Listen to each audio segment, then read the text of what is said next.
Student, आप सभी का एक बार फिर से स्वागत है मेरे यूट्यूब चैनल पे जिसका नाम है पीयूष जूलॉजी। और हम लोग बात कर रहे थे क्लास 12 के मानव जनन वाले चैप्टर के बारे में, जिसमें हम लोगों ने नर जनन अंग और मादा जनन के बारे में देख लिया है। अगर आपने उस वीडियो को नहीं देखा है तो डिस्क्रिप्शन में लिंक है, आप वहाँ से उसको देख सकते हैं। आज की इस वीडियो में हम लोग गैमेटोजेनेसिस के बारे में बात करने वाले हैं, यानी कि युग्मक जनन के बारे में बात करने वाले हैं। जैसा कि हमें पता है कि नर में शुक्राणु का निर्माण होता है और मादा में अंडाणु का निर्माण होता है।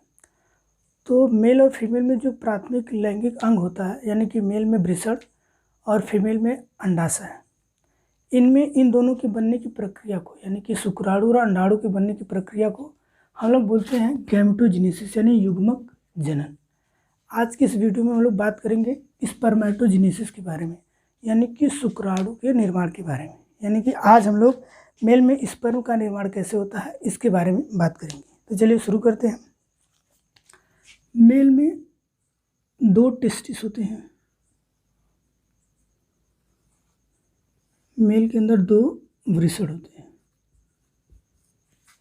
प्रत्येक वृषण के अंदर लगभग 250 के आसपास वृषण पाली होती है, जिसे हम लोग बोलते हैं टेस्टिकुलर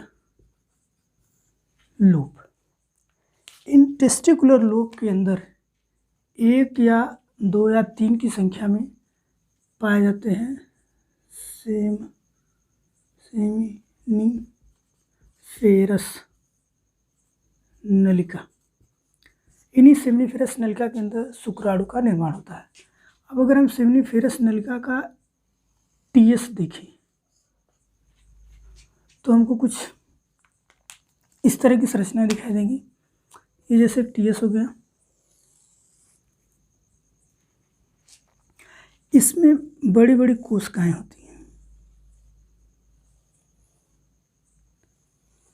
इन कोशिका को हम लोग बोलते हैं सर्टोली कोशिका। हम लोग जब नर जनांग पढ़ रहे थे तो हम लोगों ने जब देखा था कि सेमिनिफेरस नलिका 2 लोगों से मिलकर बनी होती है, सर्टोली कोशिका और एक होता है नर जर्म कोशिका। तो ये हो गया सर्टोली कोशिका। सर्टोली कोशिका की बात करें तो ये शुक्राणु को पोषण देने का कार्य करती है। इसी के बगल में कोशिकाएं होती हैं बड़ी बड़ी, इसे हम बोलते हैं नर जर्म कोशिका या फिर स्पर्मेटोगोनियम। इसको बोलते हैं हम लोग स्पर्मेटोगोनियम। ये स्पर्मेटोगोनियम शुक्राणु का निर्माण करती है। अब स्पर्मेटोगोनियम जो है वो समसूत्री विभाजन करती है, जिसके फलस्वरूप 2 कोशिकाएं बनती हैं। ठीक है, हर जगह बनेंगी।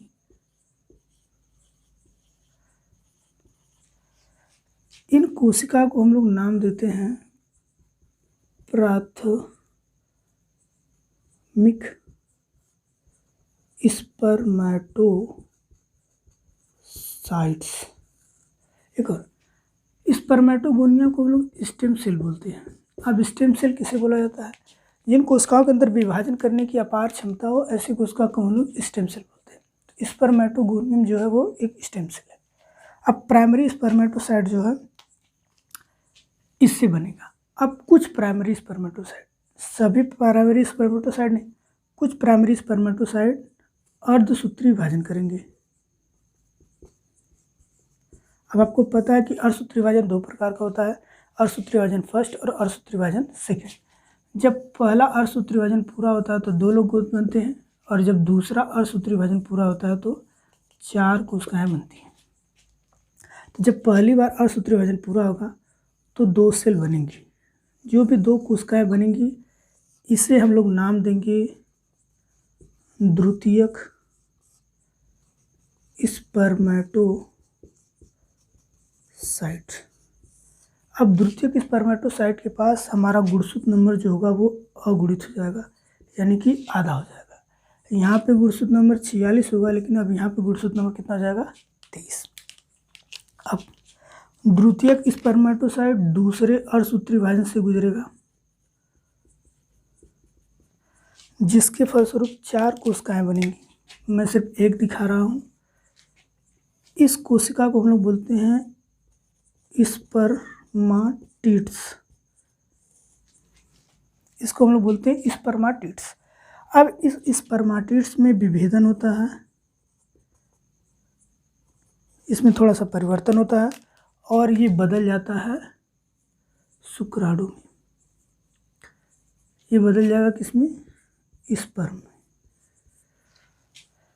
अब जो स्पर्म होता है, इसका जो हेड होता है वो इस सर्टोली कोशिका में एम्बेडेड होता है, धंसा हुआ होता है। अब यहाँ से निकलता है, तो इसके निकलने की प्रक्रिया को हम बोलते हैं स्पर्मिएशन, और इस पूरे प्रोसेस को हम लोग बोलते हैं स्पर्मेटोजेनेसिस। अब स्पर्मेटोजेनेसिस होगा कब? तो इसकी शुरुआत होती है किशोरावस्था में। अब किशोरावस्था में ऐसा क्या होता है कि ये बनना शुरू होता है? तो किशोरावस्था में हाइपोथैलेमस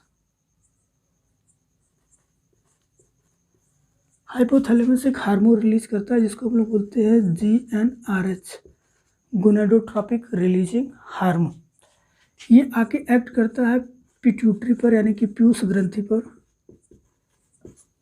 और यहाँ से रिलीज होता है FSH और LH, follicle stimulating hormone, luteinizing hormone, और ये कार्य करता है लीडिंग कोशिका का,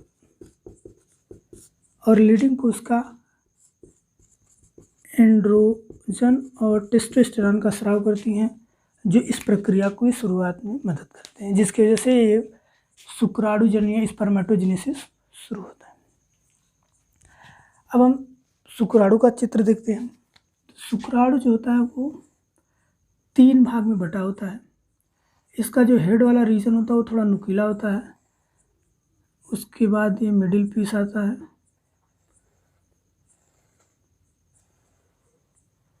फिर उसके बाद इसका टेल,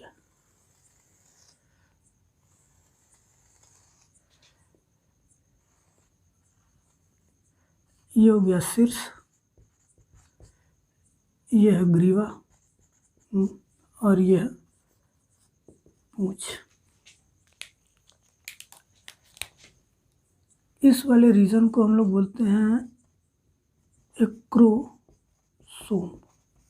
इसको बोला जाता है एक्रोसोम। ये नुकीला भाग होता है, और जब ये निषेचन के दौरान ये ब्लास्ट करता है, जिसके बाद मेल का जो न्यूक्लियस होता है वो फीमेल के अंदर प्रवेश करता है, और इसके जस्ट नीचे यहाँ पे केंद्रक होगा, गुणसूत्रीय संबंधित केंद्रक होगा, ग्रीवा, इसे मध्य भाग कहते हैं। मध्य भाग, यहाँ पे माइटोकॉन्ड्रिया होता है जो कि इसे ऊर्जा देता है चलने फिरने के लिए। ह्यूमन को शरीर में एकमात्र सेल है जिसके अंदर चलने की क्षमता है, ये आराम से मूव कर सकता है। टेल है जिसकी सहायता से ये फीमेल रिप्रोडक्टिव ट्रैक में फिलोपियन नलिका में आसानी से तैर सकता है। एक शुक्राणु की जो स्पीड होती है वो लगभग 12 से 13 सेमी प्रति हावर होती है। इतनी स्पीड से शुक्राणु फीमेल रिप्रोडक्टिव ट्रैक में मूव करता है। आज की वीडियो में बस इतना ही। अगर आप स्क्रीनशॉट इसका लेना चाहते हैं तो ले सकते हैं। तो आज की वीडियो में बस इतना ही था। आगे हम लोग बात करेंगे अंडाणुजन के बारे में। तब तक के लिए धन्यवाद।